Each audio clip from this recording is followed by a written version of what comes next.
Stop-motion animated movies will always have a soft spot in my heart. I think it all started when I watched Fantastic Mr. Fox as a kid. Thank you, Wes Anderson, for that underrated gem. Looking at the way the little figures move with such fluid motion, knowing that someone moved the figures inch by inch for each frame, has always kept my attention. It's genuinely such a treat whenever they release a new stop-motion movie. There's a large range of genres that can use the stop-motion formula. Comedies, action, romance, I mean, you name it. It's gonna look good if it's done using stop-motion animation. But one genre I haven't seen done enough using stop-motion animation is the horror genre. I recently started to really enjoy the horror genre, well, more specifically psychological horror, around 4 or 5 years ago. I got Hereditary to thank for that.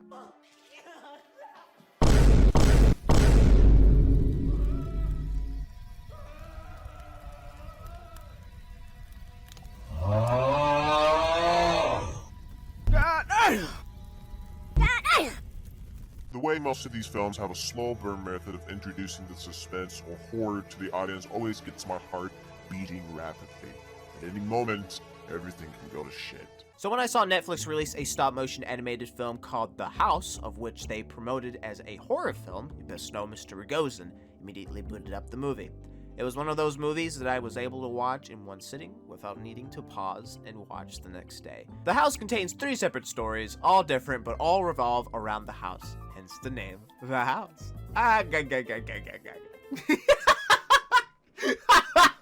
It was a terrible horror movie, but a fantastic stop-motion movie overall.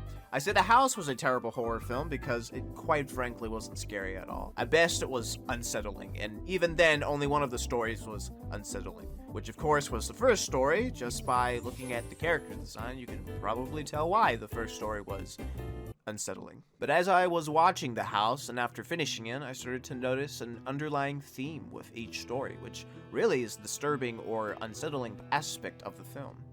Every protagonist in each of the stories dealt with their own respective struggles, which ends in the same result.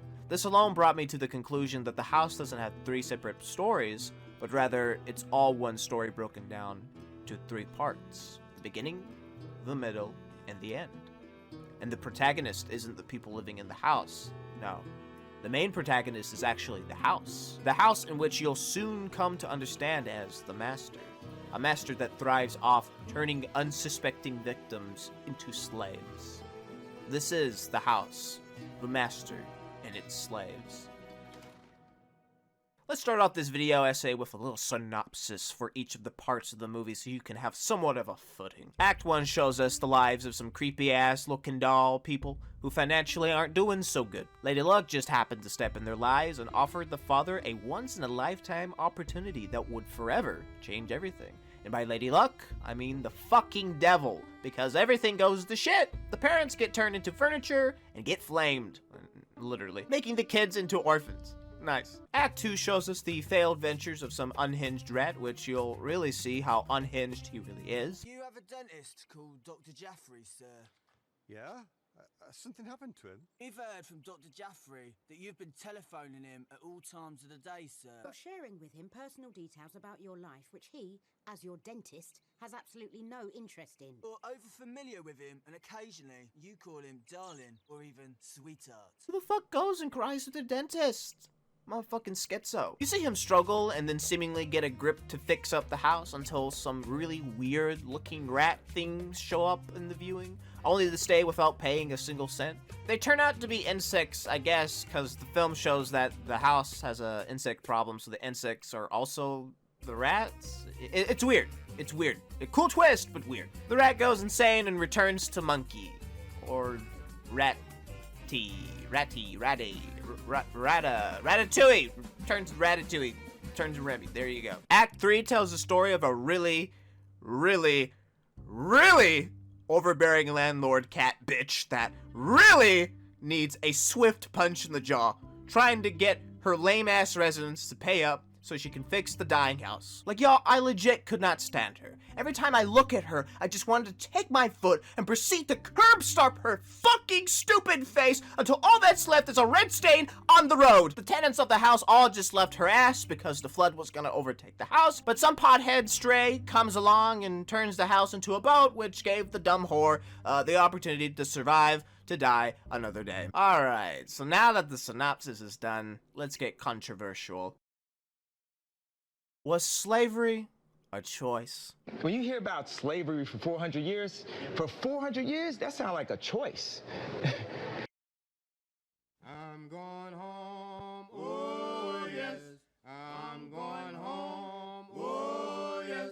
I'm going home, Lord, Lord. I'm going home, I'm going home, Lord, Lord.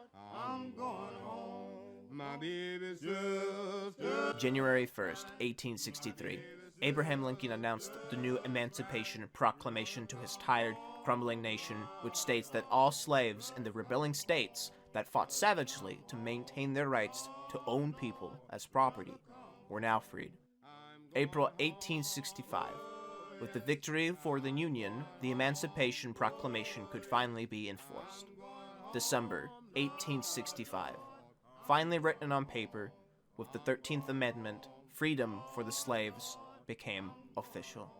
With freedom finally given to the slaves, many left the country altogether, fleeing mostly to the Bahamas. Others fled from the oppressive South to more accepting northern states. Then there were those who opted to stay, working the same plantations at which they were enslaved to. The newfound freedom would bring necessary change to what the freed slaves could do. Yet, a good chunk of the slaves kept living life as if nothing has changed. The only thing that changed to them was they got paid for their work. Physically, they were free. Mentally, they were still enslaved. You see, to successfully enslave a person, you must take away their humanity. Chaining them up like a dog isn't enough. No, you must break them. They themselves must believe that they're nothing more than an object to be owned and sold. If you fail to strip them of their humanity, they will try to escape or fight for their freedom. That's why there were so many slaves who tried to run away from their masters or staged rebellions, because no amount of lashing or any number of documents would rob them of their humanity. Nowadays, the most common form of slavery is mental slavery. What makes things even worse is that many people will actively enslave themselves to get their next fix, opportunities, love interests, and their next paycheck that will barely last them a week. It's horrifying that so many will enslave themselves to wild dreams that will never come true. Wild dreams that will only lead a person to their doom. A grand example of this is a person unable to advance in life, stuck working an unfulfilling job for minimum wage. Whether they want to stay or not, they really don't have any other options. The term wage slave is usually thrown around on the internet, but it is a very serious thing. Some might say they don't have to work, they have the freedom to stop at any moment. Which is true, they do have freedom of choosing to work or not work for minimum wage, but really what they're choosing is to starve. For many, it's either work for scraps or to starve. The house plays heavily into this theme of self-enslavement, each character in each act choosing to be owned by the house for their own reasons, leading to the same outcome. But how could someone sell themselves so easily to the highest bidder? Well, my friends, when a man is desperate, he will resort to doing anything just to survive and prosper, even if it means to sell his own soul to the devil. Act 1. The father of a family is tasked with two things, to protect and to provide. If any of these two cannot be satisfied, then not only does he fail his family, but he also fails himself. This is something that Raymond is trying to prevent. From living a wealthy lifestyle to living an average day-to-day basic life, it has placed an over-exaggerated sense of disappointment in his current situation. This is highlighted when the in-laws arrive to share their distaste for Raymond's current living conditions, going as far as to comparing him to his father, a weak, whimpering drunk, which, unfortunately in some ways, they were right. So when an opportunity of a lifetime appears out of nowhere, promising a return to the old life Raymond once lived, with a shimmer of hope in his eyes, he signed the contract. If only he knew what he had to give to only gain a couple of days of happiness. Raymond, his wife, who could have stopped him but was also infatuated with the promises of luxury, and his children, too young to understand what was going on, were now slaves to the house. As its newly acquired assets, the house gave Raymond and Penelope tasks. Tasks which came naturally to them and were not forced on them. Raymond was in charge of the fireplace, and Penelope was in charge of making new curtains. It's important to note that the house does not use any physical means, like beating them, to get its slaves to work on its structure. The house is influential enough to manipulate almost anyone into doing its bidding. In the case of Act 1, the house uses the bright shine of the gas-powered lights to mesmerize Raymond and Penelope, putting them into a trance. Each time they're exposed to the lights, the more they lose their senses. So much so, they slaved away mindlessly at their jobs. The only person that wasn't affected by the light was Mabel and the baby. The parents aren't the only slaves belonging to the house. There's Mr. Thomas, who is an actor who aided the house in its plan, and the workers who are so efficient that they quickly add additions to the house in mere hours. It's interesting, though, that the workers do not speak at all. The only thing they do is breathe loudly through their mouths as they stare back at you. It makes you think if they're even alive at all. Mabel is the only one that can sense that something isn't right. There's even a point in the story where she points out that the parents look foolish in their new looks, which they thought looked amazing and modern. Mabel and the baby were the only ones who were not mentally enslaved by the house. She was able to witness how powerful this house actually was.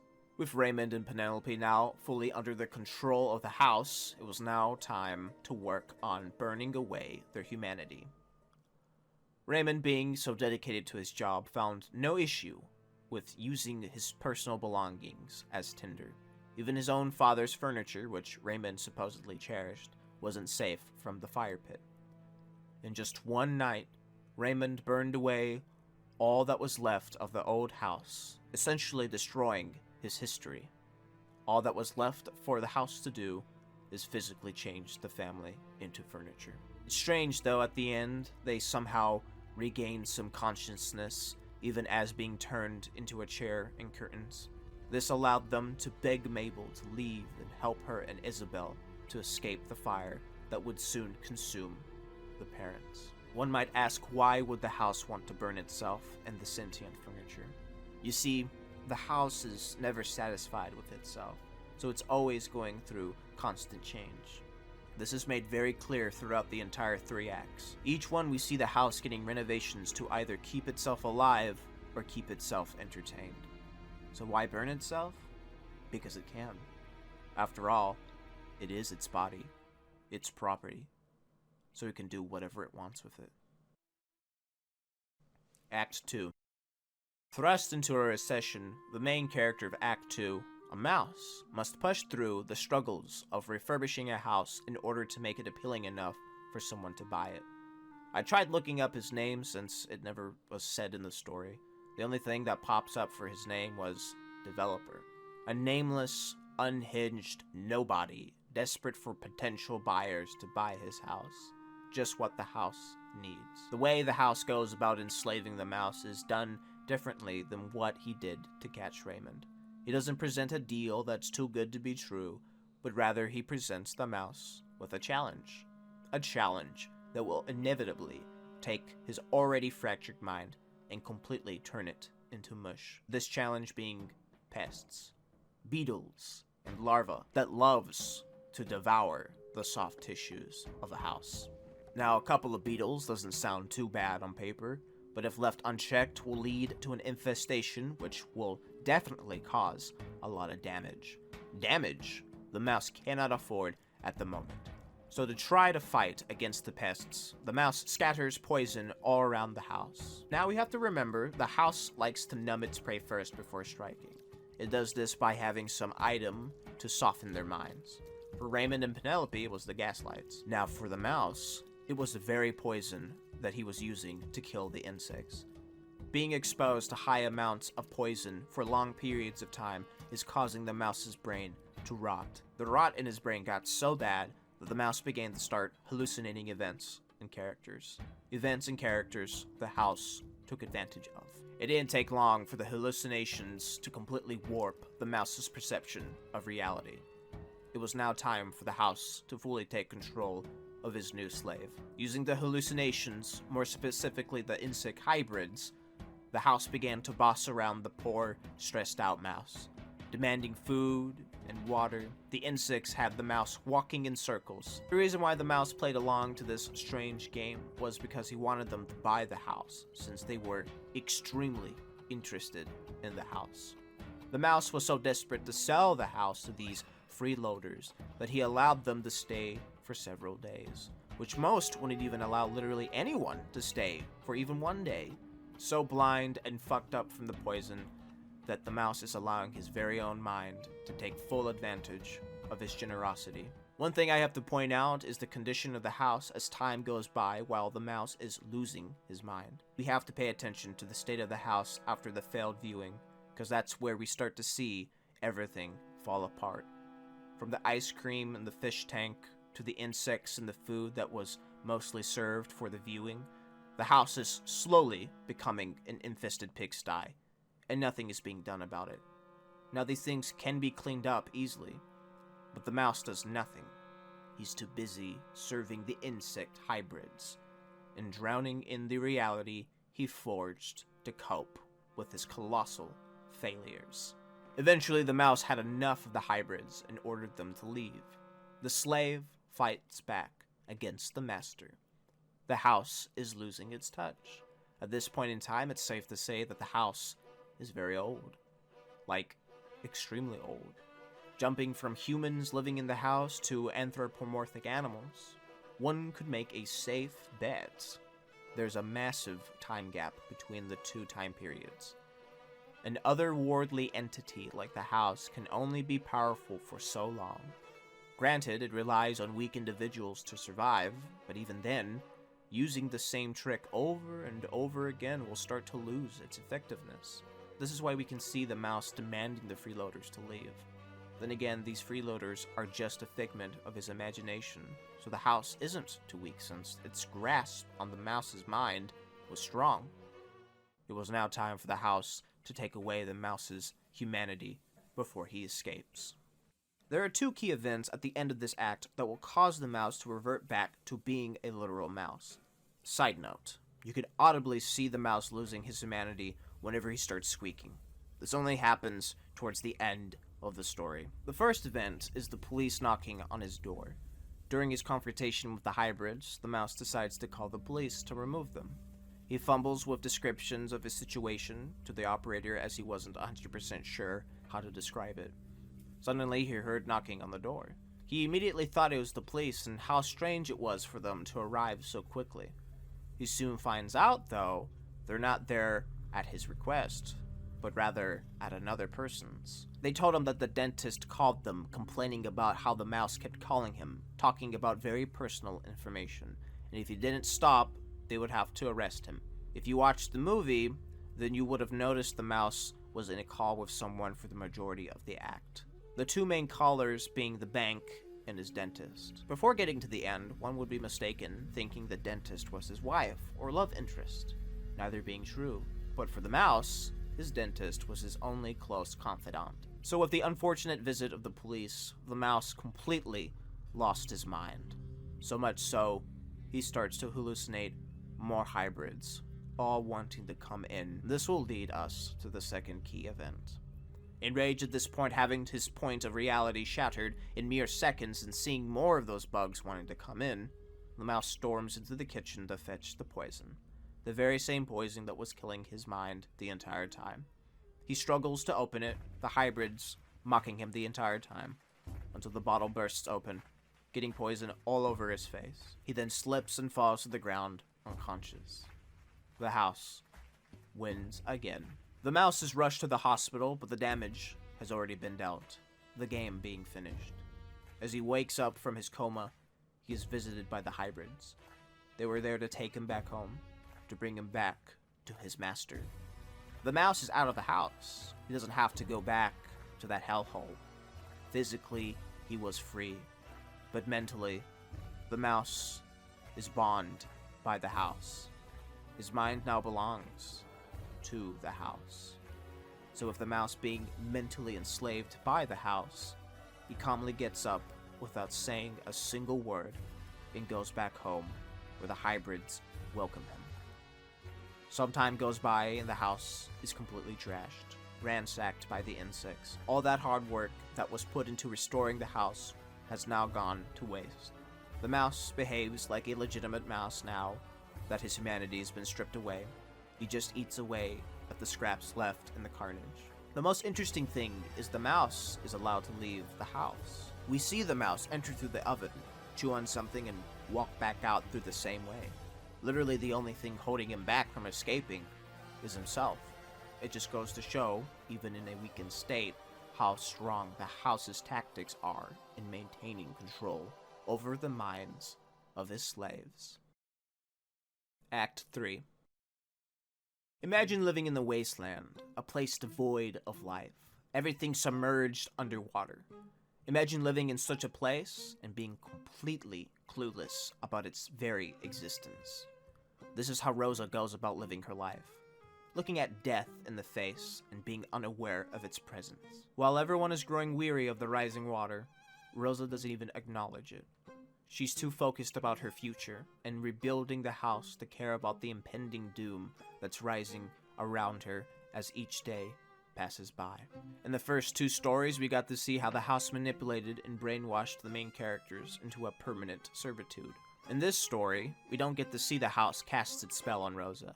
Instead, we get to see Rosa already enslaved by the house and what effects it has on her. The house keeps Rosa busy by making the refurbishing process difficult for her by falling apart on its own. One of the main effects of the house placed on Rosa is a hideous ignorance of her situation. In many conversations throughout the story, we see how blind she really is to the flood. She keeps mentioning how she needs to buy more supplies for the house when there's literally nothing but water for miles. Unless there's a Walmart hidden in the water and then raises itself into sight whenever Rosa needs to buy something. But I highly doubt Walmart exists in this universe. She even thinks more people are going to move in once the house is finished. As if anyone would want to live in a house that's about to be consumed by the flood. Ironically enough, the reason why Rosa thinks everyone left is because of the rains. Not because of the severe flooding, but because of rain. One scene that makes it very obvious she doesn't know she's surrounded by water is when Rosa and Jen are having their last dinner together. Why don't you ever talk about the flood? There's nothing to talk about. I know you've been busy with your project. So you're just leaving with no plan, is that it? Rosa doesn't live alone in the house. There's Ellis, a shy black cat that has a knack for fishing, and Jen, an easygoing hippie that maintains the garden. Ellis and Jen are not under the control of the house. If anything, they're just prisoners. They don't work on the house with Rosa, nor do they pay their rent. This obviously frustrates Rosa, since without money, she can't buy more supplies for the house. I think the reason why Ellis and Jen aren't slaves at this point is because the house is truly weak. Time and the water, slowly claiming it, is finally taking its toll on the house. What little power the house has left is being used to keep Rosa, and only Rosa, to work endlessly to keep the house alive. The house's weakened state has also led to another chink in its armor, which will lead to its inevitable downfall. Rosa knows she's a slave, and so that means she's not completely brainwashed like the other characters before her. The house has failed to take away her humanity, which means it has a slave that wants to escape. It's briefly explained when Rosa was trying to explain why she wanted to fix up the house. It basically boils down to getting enough money for all the new tenants so she can buy her freedom. See, if Rosa was made aware of the flood earlier, she would have given up on the house and left her manipulative master. But since this isn't the case, Rosa slaves away at the house with hopes and dreams of someday leaving, which unfortunately will never come true. It's going to take an outside force to snap Rosa out of the house's trance. Lucky for the residents of the house, an outside force is coming to rescue them. This outside force being in the form of Cosmos. Her celestial connection is how Cosmos is first described to us by Jen. Do I want to believe that Jen and Cosmos connected their minds together? No. But with how the world works in this story, Jen is probably telling the truth. So with this connection of theirs, Cosmos is able to find Jen's location, coming to her on a boat. At first glance, Cosmos definitely looks like he enjoys smoking weed a bit too much. But regardless, he's definitely a charming character. Not only is he charming, but also proves to be useful. Everyone seems to be enjoying Cosmos' presence, besides Rosa. Though once Cosmos tells Rosa he's a carpenter, she allows him to stay with Little Fuss. Little did Rosa know that Cosmos would be her salvation, her liberator. Expecting Cosmos to aid in the reconstruction of the house, Rosa shows him around, telling him the things that require repairing and refurbishing. Cosmos, in reality, is more interested in helping Rosa, Ellis, and Jen sail away from their annihilation. Helping Ellis and Jen would be very easy, but helping Rosa would prove to be challenging since she's still under the spell of the house. Some drastic measures would need to be made to wake up Rosa from her never-ending nightmare. Cosmos begins the rescue operation by ripping up the floorboards of the house to help make a boat for Ellis. It's poetic that Cosmos is using pieces of the house to create a boat because the house for generations has used its body to entrap and enslave people, and now it's being used to free someone. All the house could do at this point was to get Rosa to stop Cosmos, which obviously Rosa wasn't too thrilled to see half of the floor was missing, only to find them again being formed into a little boat. She yells at Ellis to put the boards back, but in the end allows poor Ellis to leave without saying a proper goodbye. This is where we begin to see the house's influence begin to wear off on Rosa. As she goes to her room, Rosa notices that Ellis left some gifts, a fish and some drawings of Rosa. All this time, and she didn't know Ellis could draw. The veil that kept Rosa in the dark for so long begins to unfold. Cosmos did do some repairs, like fixing the water that was always brown and changing the entire house so it could help Rosa escape. More on that later. Before they left in the morning, Jin and Cosmos opened some windows and doors to allow the mist to enter. Being surrounded by the mist, Rosa begins to see the reality of her situation with some hallucinations of what could have been. Being so lost and confused, she's trying to reject the truth, but it only gets closer to her, until finally, it all stops. Rosa snaps into the present. The spell of the house has finally been broken. Rosa was finally free. Once she was able to see the reality of her situation, Rosa begins to panic, trying to find a way to sail away with the rest of the crew. She even looks up at the house and pleads to let her go. Earlier, I mentioned that Cosmos had altered the house a bit so Rosa could escape. All she had to do was push the lever and everything would be fine. Rosa at first forgot all about the lever, but when leaning on it, was quickly reminded. With some force, Rosa pushes the lever all the way and the house begins to break away from its foundation. Somehow, Cosmos made the house able to float and be controlled like a legitimate boat. For centuries, the house controlled the minds of thousands to do its bidding, and now it was being controlled where Rosa wanted to go. After all this time, the abusive master has been usurped, and its final slave runs free. Even though Rosa is sailing on the house, I think it's safe to assume that the house won't be able to capture anyone else. The house is either too weak to do anything, or could honestly be dead. Whatever the case may be, one thing is for sure. Once they find dry land, Rosa will be ditching the house immediately. In the end, the house shows us how things in our lives can quickly ensnare us in barbed wire made up of our own ambitions and desperations. How good intentions can go sour in a blink of an eye. There are those who wish to enslave you in a life of dissatisfaction, where you do the same thing over and over again with no hope of change. The only ones actually benefiting from your hard work are the ones that place the shackles on your ankles. But really, they didn't put the shackles on. They just gave them to you. And you closed them shut around your very soul, whether you wanted to or not. It's time that you break away from the very bonds that you've placed yourself in and become the master of your own destiny. Victory or death, seek freedom, be your own master, or risk being forever enslaved. Question my existence on a daily basis. Tie my shoes up on a daily basis. Write my thoughts down on a daily basis. Worry about life and wonder how many days I have left on this daily basis. 16 years in, so see all you're able to see. 16 years in because you'll never be free. And I should really get to sleep.